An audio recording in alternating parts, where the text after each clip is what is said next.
Hello. Happy Tuesday, everyone. My name is Terrence Fox, Head of Innovation with iAdvise, and thank you for joining us for this week's Conversation With, where we spend time with innovators, leaders, and thought leaders, trendsetters, I should say, in the CX space. Today, again, like last week, we have a real treat for you. At the end of every week, my marketing lead, Fritz Lauer, and I sit down and prepare for next week's Conversation With. And again, as I mentioned, am astonished with these CX titans of leadership and trendsetters we've been able to wrangle onto this program. So thank you all for tuning in. And of course, thank you to Shep Hyken last week. And this week, Colin Shaw, the founder and CEO of Beyond Philosophy, a 5-time best-selling author and speaker, and the co-host of the highly successful The Intuitive Customer podcast. If you haven't listened to it, it's on Spotify or Apple Music, I believe, as well. So tune in. And Colin, welcome. Can you hear me? To see you. Okay, we got Colin. I'm Colin now, but all right, there we go. Colin. There you go. Who's Colin? Yeah. We could have one of those books rather than Where's Wally is Where's Colin? Yeah. We'll switch it up today.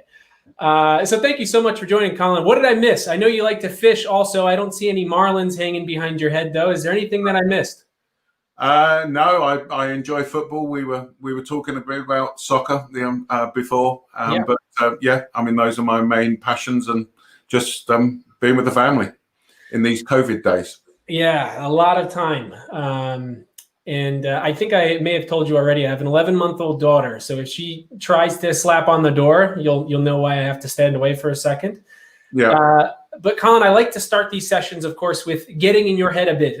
I want to learn what you're learning and what you're focused on.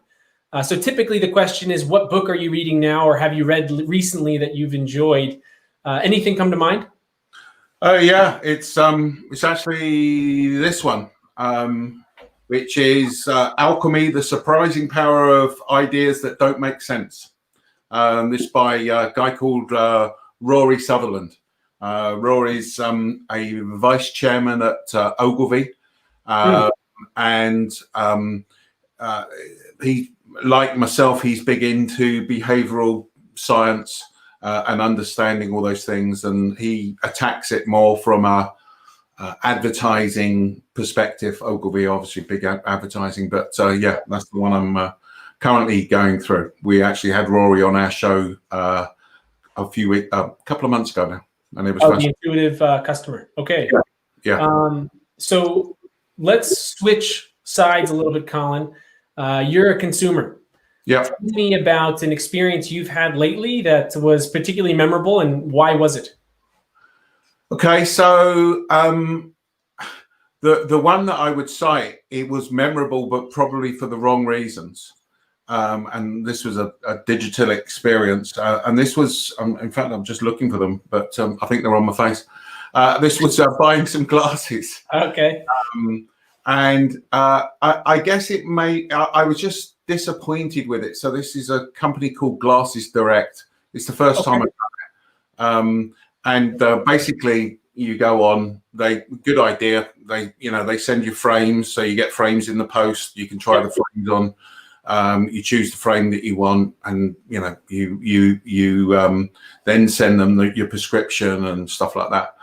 And I guess what made it disappointing for me was so all of that sort of worked quite well, but when it came to placing the order. I placed the order, was now waiting for the glasses to turn up. And after about 3 weeks, they hadn't turned up. So I started to go, well, where are they, basically? Yeah. Went online, nothing online. So the online experience, there was no form of sort of tracking or what was the issue. Basically found out that the glasses had gone into an email had gone into my spam folder telling me that that they needed a measurement between my eyes, believe it or not. Okay. Wow. And I'm going into this in a bit of details because I think this is going to be touching on some of the subjects that we talked about. But you're wearing the glasses now? They fit? Yeah. And so here's the weird thing. They again, I don't have a copy of it with me, but they basically said stick a credit card over the top of your head, okay, so they can measure the distance between your eyes, because they obviously got to. But which I thought, hold on, this doesn't feel. Then I'm now buying an expensive pair of glasses. Anyway, I won't bore you with it all. The other thing that sort of annoyed me was they'd sent me one email saying to me, could I do this, which I'd missed. But they sent me 10 promotional emails, and they hadn't chased they hadn't gone, hey, look, we haven't had a reply from you and your glasses are waiting. But they were trying to constantly sell me more stuff.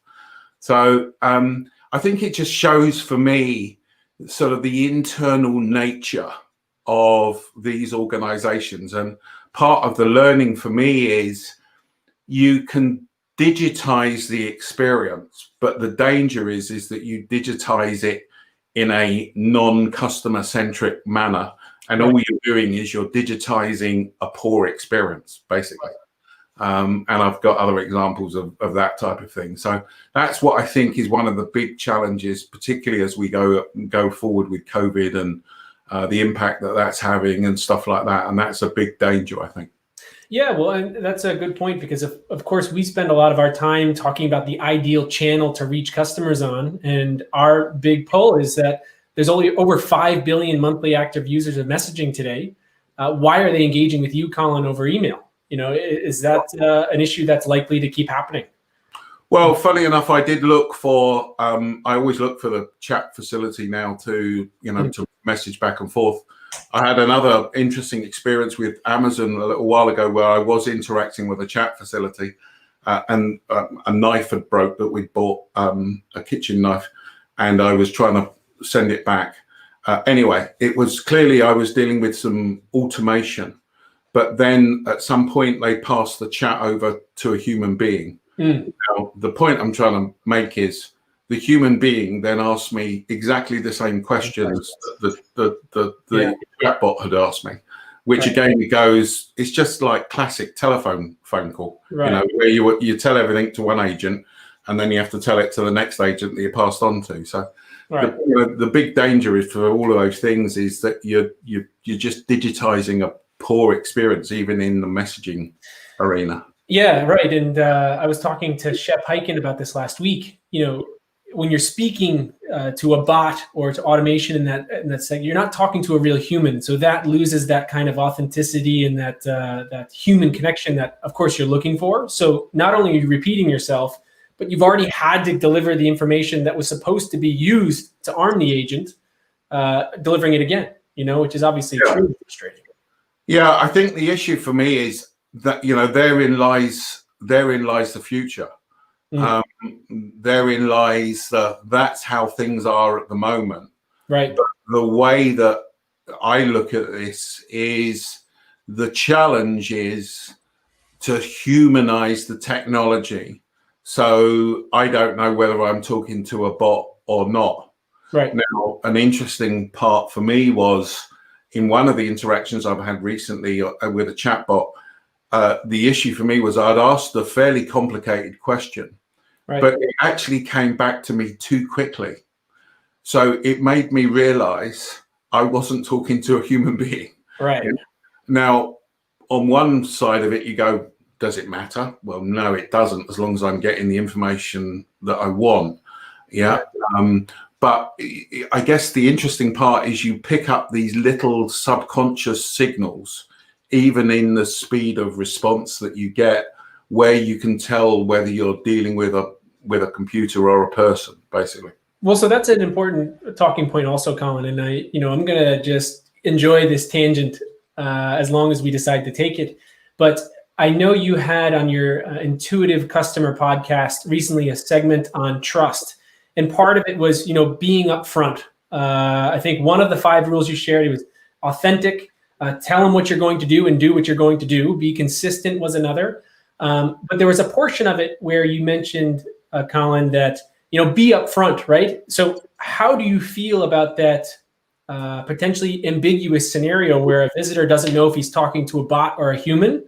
And then that sudden realization that they are talking to a bot when maybe they thought they were talking to a human. Do you think it's putting the best foot forward, or? I mean, at the end of the day, what I want if I'm a customer, what I want is an answer. Yeah. I don't mind the fact that I'm dealing with a robot, okay, if it gives me the answer I'm looking for in the way that I would expect a human interaction to follow. Okay, Right. that's another key part of it. But I think the issue for me is I wouldn't say so. It's a bit, again, the same analogy is outsourced call centers. You know, where you're phoning somewhere around the world and they say, "Hi, my name's John Smith. I'm from Sheffield in England," and you think, "No, you're not." You know, why are you trying to tell me that? You know, now that in the early days of outsourcing is what organizations were doing, wrongly so.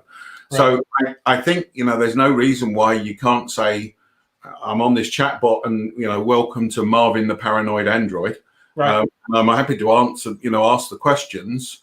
But, you know, at some point I would be going, let me pass you on to, you know, I can't deal with this or whatever else. Let me pass you on to a human. I would expect the human, though, to be able to not ask me the same questions that I've just gone through. Of course. Yeah. And, you know, I have found myself in scenarios in the past. I run a lot. I did triathlons for an extensive amount of time.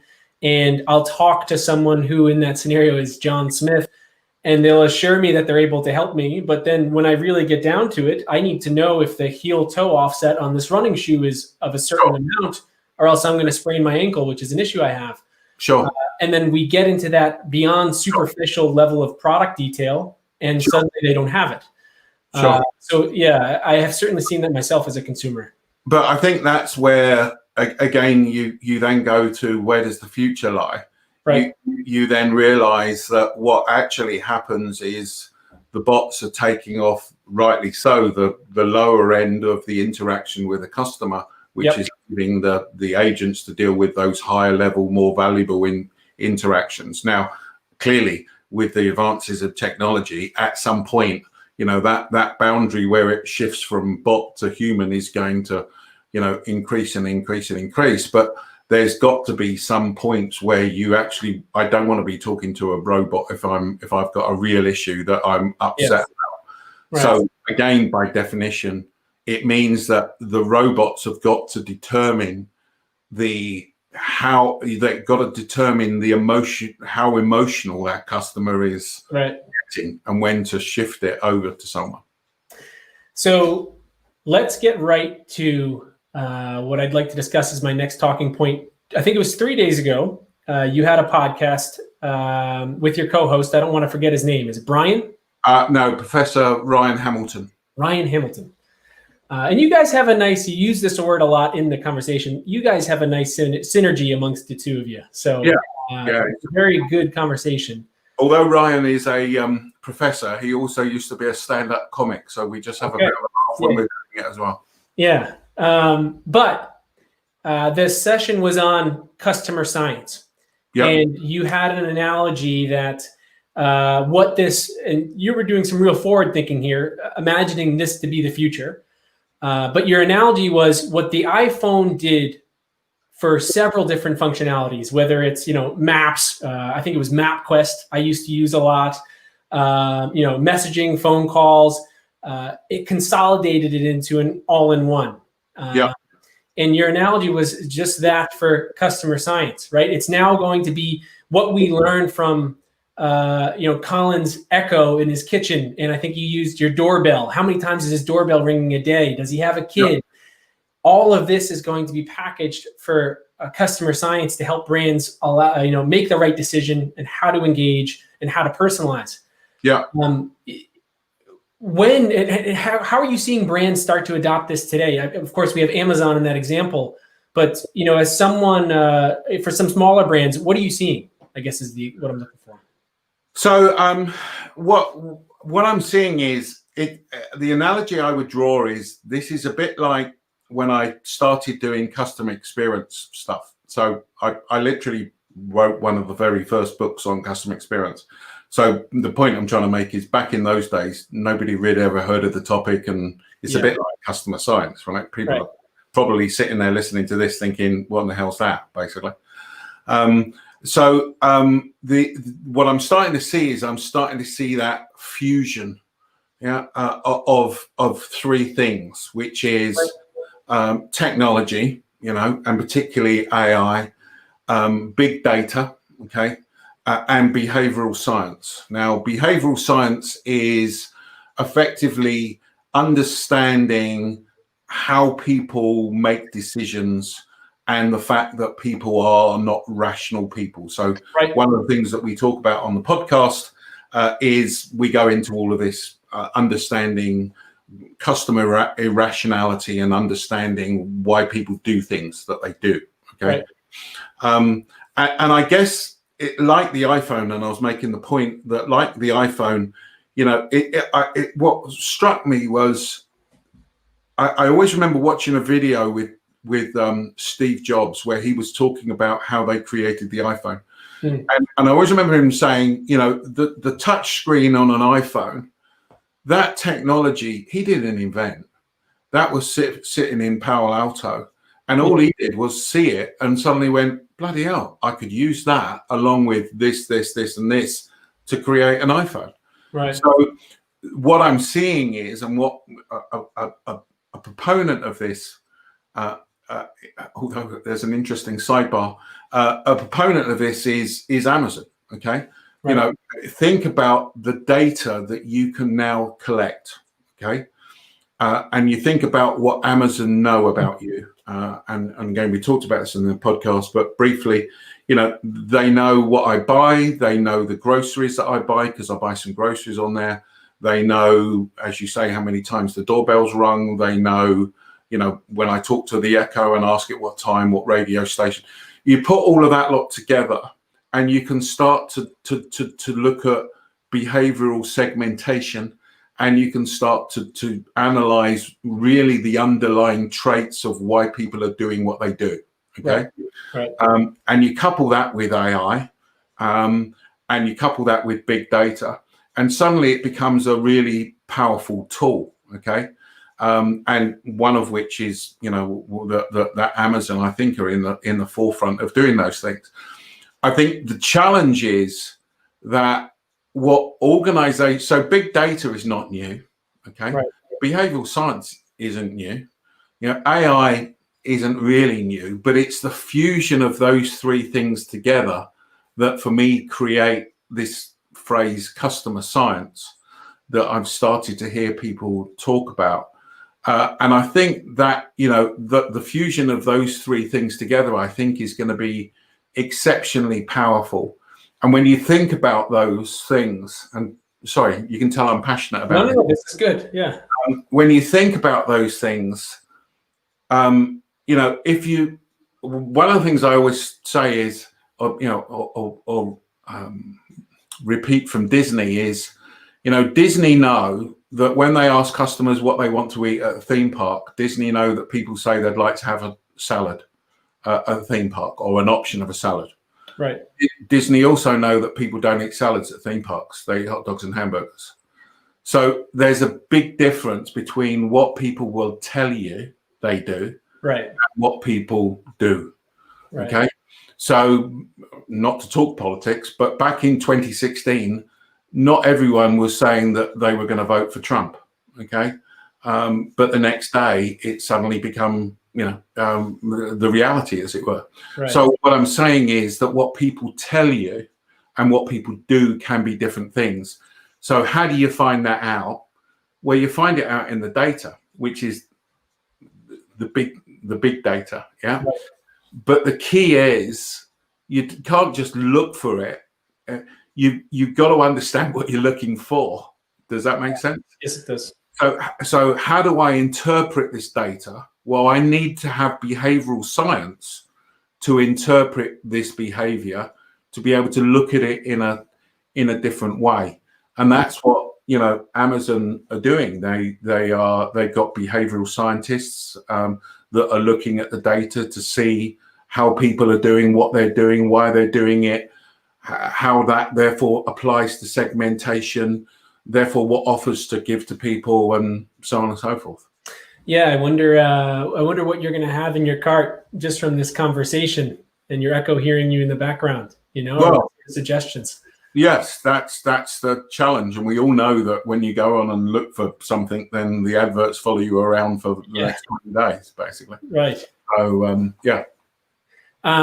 So one thing that I wanted to get your opinion on, Colin, is I work with these brands on modernizing their digital experience, and not everyone has the resources, of course, that Amazon does to start to take this customer science and actually use it. But when we look at the in-store experience compared to the online experience, for some of these large brands, there's a huge disconnect. The analogy that I like to use is when you're on Lowe's.com or HomeDepot.com, you should smell the sawdust that you smell when you walk in the store. You should try to mimic that sort of experience. But I'm surprised that there is such a large gap between what they probably believe they're actually delivering as far as an experience and what the customer is experiencing. Sure. What do you see, or I guess forward looking, what would you hope brands start to adopt and get into in the next 6 to 9 months? So I think Loaded question. no, it's I think the interesting thing is this change is going to be forced upon them, okay? Right. Because COVID is an accelerant. All it's done is accelerated the trends that would have been happening over the last 10 years. Right. And really one of the massive changes is the change to digital. I think a lot of the digital experiences that we have today, in fact, I wrote a white paper on this fairly recently. Digital transformation hasn't really worked because go back to the examples that I used of Glasses Direct and other ones. What they've done is they've taken a bad process with their customers now and they've just digitized it. Okay. Right. So I think they're going to be forced into this change. But I also think it's about the interpretation, Terrence. So why do they not think about this? Because they're still thinking in the old mindset. The biggest issue with improving customer experience is the mindset of the organization and the leaders in that organization. Yeah. And whether they see things through customers' eyes or not. Okay. And the danger is they don't. And therefore what happens is, as you're exactly saying, whilst I would agree with you, that if they're Lowe's, they should be thinking about the sawdust and all those types of things. They don't. I would even go further than that, and I would be going, well, what emotions do you want your customers to feel when they go when you're going into Lowe's, or Home Depot? What do you want your customers to feel when they walk out? And another key question: does that drive value for you? In other words, if those customers feel those things, do you get money back or loyalty back? And then when you digitize that experience, how are you going to get customers to feel those things in that digital experience? Yeah, I would describe it as nets, like fishing nets, to capture them, and you want them to be caught, and of course have a positive emotion associated with your journey. I think that's how you've put it in the past. Yeah. So I'm just going to pick you up on one word you say: a positive emotion. Yes, but I think it needs to be a specific emotion. Right. So I think you have to go in. So do you want customers to feel valued? Do you want them to feel cared for? Do you want them to feel appreciated? Do you want them to feel trust? Do you want them, what emotion do you want them to feel? Right. So not just positive. One of my books, DNA of Customer Experience: How Emotions Drive Value. We did research back in 2005 to 2007 with the London Business School, and we identified that there are 20 emotions that drive and destroy value. In other words, money, basically. Right. And therefore the question is, in the in-store experience, what are those emotions, and also in the on the digital experience, then what are the emotions and how are you going to replicate that? And sorry, just going to throw one last thing in. Yeah. In the digital experience, you can do facial expression analysis to identify how your customer is feeling during your digital experience. So you can measure that. That is complete news to me. I was unaware of that. Right. Well, you need to listen to another one of the podcasts then. There is fair point.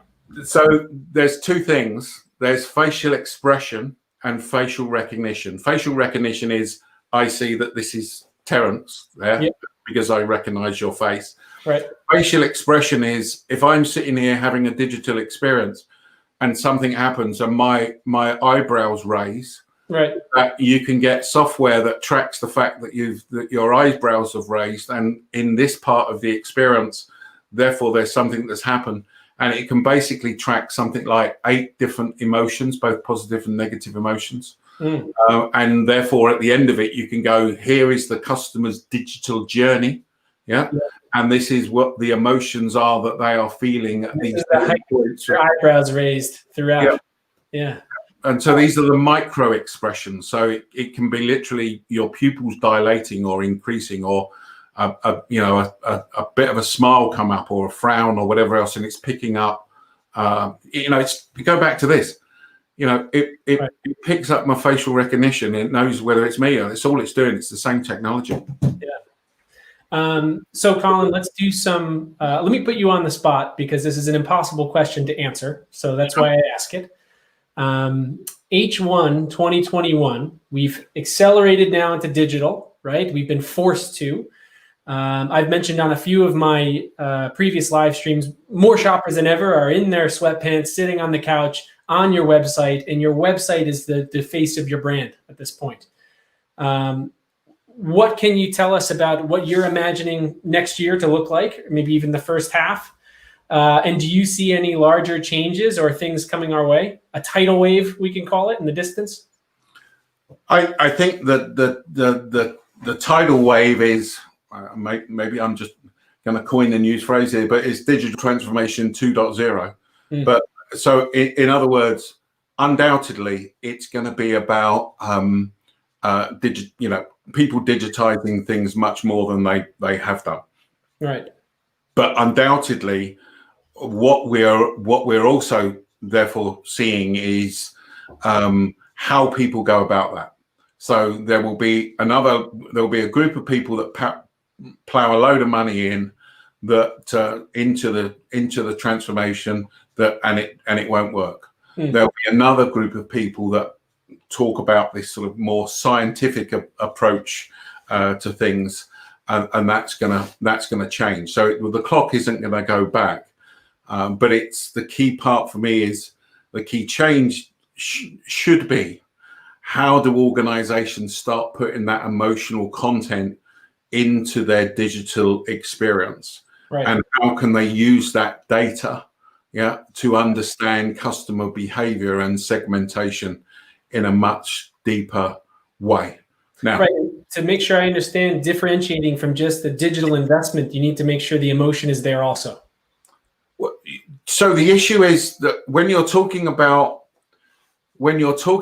digital, or you're talking about in-store, or you're talking about physical experience, all you're talking about is a different channel.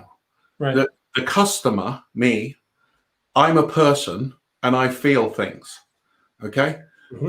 And I have loyalty to different organizations, and I dislike other organizations because of things in both positive and negative things that they've done. So the issue for me is my experience, go back to the phrase customer experience, my experience in the digital environment. Key question, what do you want your customers to feel at the end of that experience? Right. Do you just want it to be transactional? Do you just want them to say, yeah, I went on and I got what I wanted? Or do you want them to turn around and go, that was a really good experience and I'm going to tell people about it, et cetera, et cetera. Right. Or I learned something new, or I got what I was looking for in terms of product. Differentiating from a transaction environment to an experience is key. Yeah. So it's not just the trouble with a transactional environment is it's easily copied, right, and you're not building up any emotional attachment. Right. What you need to be doing is through that digital experience is building up an emotional attachment. How do you do that? Well, you do that through the words that are used, the designs that are involved. How do you make a customer feel appreciated when they're dealing, online with you? Well, it's actually about some of the images. It's about what you say to them. It's about the way that you say it. It's about the words. It's not just a transaction of bump, bump, bump, bump, bump, because the danger with that is it just commoditizes everything. Right. Let me give you a hypothetical, Colin. So another difficult question. You're the VP of e-commerce at a brand. You've got a nice amount of budget left somehow in this Q4. What excites you? Where are you being pulled to invest that money? So, and my answer is going to be around one of the biggest problems that I think faces most organizations today, but even a year ago. Okay. Mm-hmm. I want to invest that money in the area that will give me the biggest return. Right. Okay. So the challenge becomes, which area is going to give me the biggest return? Now, go back to what I said before. Disney know when they ask their customers what they want to eat at a theme park, they say they want to have an option of a salad, when actually they buy hot dogs and hamburgers. Right. So salads at Disney. Yeah. Precisely. So the issue becomes, you ask customers what they want. Let's again talk about digital. What do you want in a digital experience? I want you to do this, this, this, and this. You do it, and then customers still don't buy from you. Okay. Mm-hmm. So and this is where that connection to behavioral science is. You've got to get under the skin of what customers really want, not what they're telling you that they want. And to do that, you need to use some advanced statistics. So we have a service we call an emotional signature, which basically defines which emotions drives value for an organization. So if any CEO wants to talk to me about that, I'm happy to talk to them. But so which emotions drive value, and what changes would truly drive value. So if I've got some money to spend, where am I going to spend it? Where do I invest it? You want to invest it in the areas that are going to give you the biggest return. And it's not just as easy as asking customers what they want, because you know what, sometimes they don't know themselves. Yeah, and they're not going to tell you. Yeah. So I know we're already over the half hour. Fritz, did you have any questions from everyone? Or okay, we have one right away. So Colin, I imagine this one's for you. What is more important to understand, customer rationality or customer rationale? Okay, so customer rationale. I'm not really sure what you're referring to with that, but let me just hazard a guess. So customer rationale is, what's my rationale for buying something, I guess. Okay. The danger is, again, if you go into behavioral science, what you'll understand is that, again, what people articulate and what they say and what they do can be different things. So you need to understand the real motivation of a customer to be able to understand what to do. Let me give you one quick example, again, that may help highlight what I'm talking about. We did some work with a hospital system where the perceived wisdom was, and all the customer feedback was, that patients were saying they wanted to spend more time with doctors. Okay.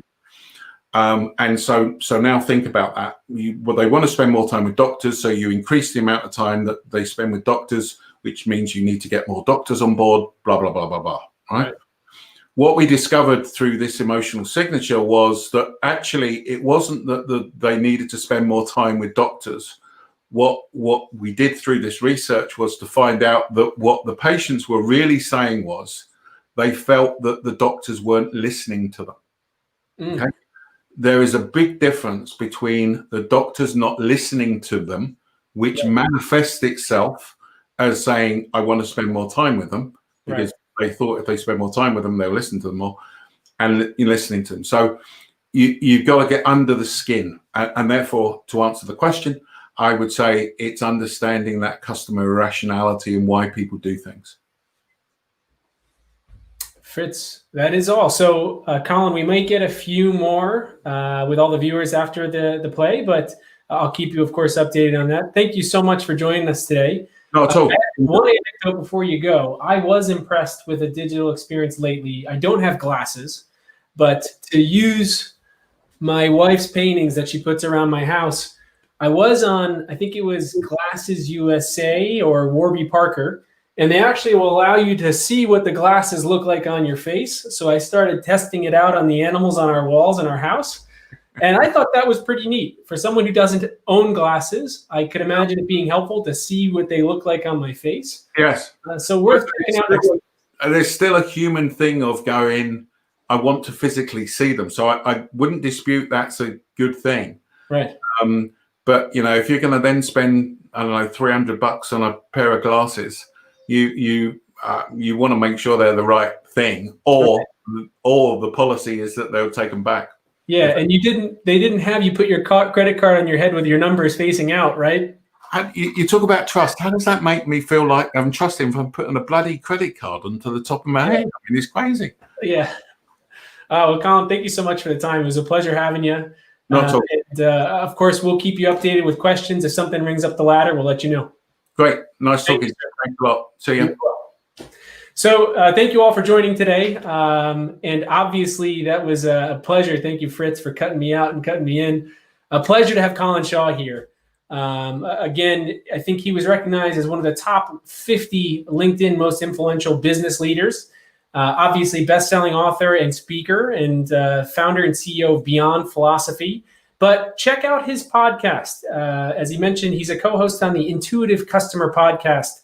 It's on Spotify, so it's wherever you want to listen.